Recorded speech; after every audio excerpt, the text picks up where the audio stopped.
My generation can't cook. Yes, you heard me correctly.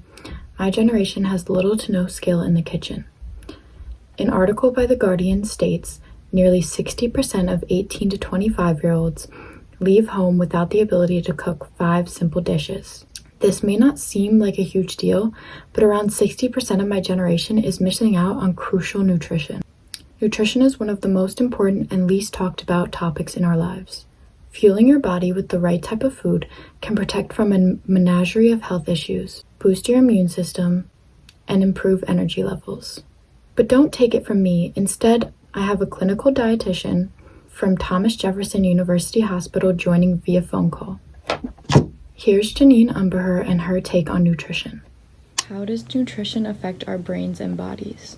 As we know, healthy eating is so important for both our mind and our body.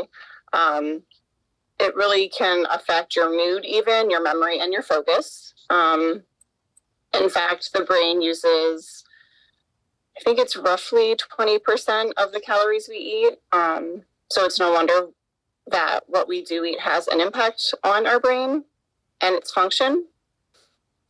So the food basically a diet that's rich in plant foods such as vegetables and fruit, even nuts, they provide, something called complex carbohydrates that is rich in protein and vitamins and minerals and fiber.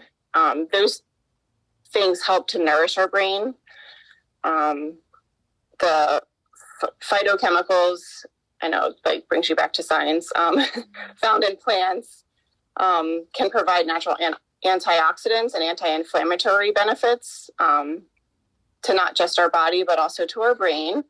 What are the risks of ignoring nutrition? If you ignore nutrition, or if you maybe have poor nutrition, right? So on the flip side of that, eating a diet that's high in sugar, specifically refined or what we call simple sugars,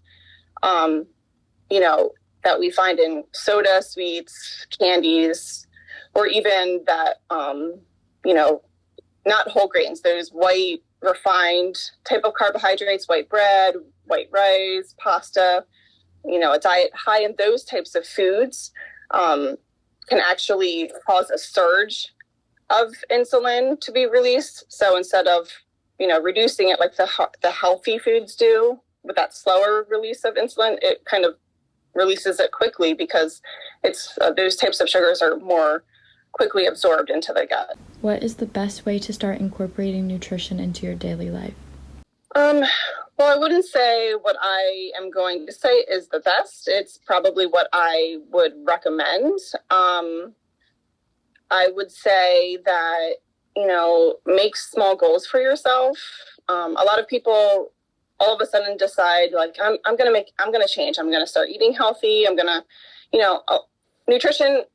I know this is all about nutrition, but, as many people say, nutrition and keeping your body active and exercising, they kind of go hand in hand.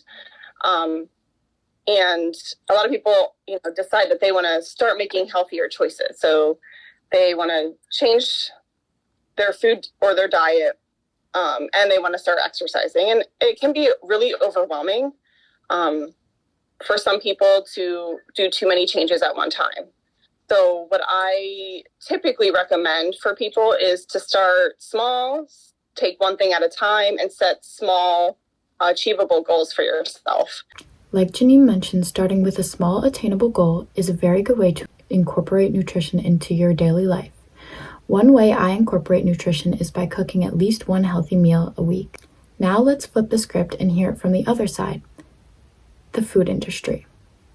Here's Mike Hamilton, Director of Clubhouse Operations at the 1912 Club. It was very enlightening. Okay, what is your name? Michael Hamilton. And what is your occupation? Job title here is Director of Clubhouse Operations, also acting as the executive chef in menu planning and ordering and making sure everybody has what they need here at the club. If it's not related to golf, it's all related to me. So from soup to nuts, I'm the guy who handles it. How do you maintain nutrition while buying in bulk?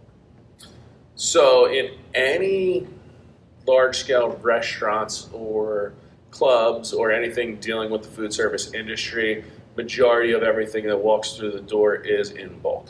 It does get broken down in portion control, portion sized. Basically, we run with like a 5 or 6 ounce chicken breast. That way we understand exactly what's going out on the plate and how it's going down. If it's a case of wings, we know exactly what the count is on the wings. That'll give you to the poundage. If it is a bag of flour, it's bought in 50 pounds and broken down into, we need a cup of flour, or we need half a cup of flour, or a tablespoon, teaspoon. So nutrition really plays the role in breaking down the menu and portion sizes, cost controls, what goes on a plate, what is considered the healthy aspect to eating from there. But majority is bought in bulk. Okay. And how do you incorporate nutrition into your menu? So nutrition is incorporated in the menu in many different ways. Like a good DJ, I have to play to all crowds. I hit touch basis on vegan, low carb, low fat, low sodium, gluten-free, anything, dairy-free, soy-free. Really what it comes down to is you just want to make sure you hit everybody and their nutritional value needs. But for the most part, everything can be modified to fit into the lifestyle which you want to live. How does nutrition play a part in your personal life? Nutrition playing a part in my personal life. So I will say about 2 years ago, I was probably 30 or 40 pounds overweight from what I wanted to be at. And as of recently, I started looking at cutting down the sugars and cutting down the carbs and cutting down the breads. If you really want to get into it, green veggies, grilled chicken, grilled fish, adding a little bit of, like say a jalapeno pepper or some sort of heat kind of speeds up metabolism and has really helped the cause. But cutting out of sugars and a lot of the carbs really does create a healthy environment in my own life. I feel better when I don't load up on all that, but I still enjoy a good cheesesteak or pizza. Okay, and last question. Did you have to study nutrition to become a chef? Absolutely. At culinary school, Johnson & Wales, nutrition 1 and 2 is a mandatory no matter what. But that's also the sign of a good chef, right? We want to know our ingredients. We want to know how to affect. We look at an avocado. An avocado is definitely a fatty food, yet it's the good fat that helps burn. But really what it comes down to is, yes, knowing exactly what your ingredients are, knowing what the benefits and the health benefits are to all of that, incorporating everything together to create a well, healthy, balanced food with flavor. A lot of people say that adding the fats and the butters, if you take it away, you lose the flavor. That's not necessarily true. There's plenty of fruits, vegetables, and foods that have their own natural flavor profiles that if they're married together right, bon appetit, chef's kiss. Thank you. I give you the bon appetit chef's kiss for that one. To start to understand how kitchen and restaurants incorporate nutrition into their menus. Now that you have the facts, I encourage you to take nutrition seriously and start paying attention to what you consume. I'm Allie Hamilton. Thank you, Fords.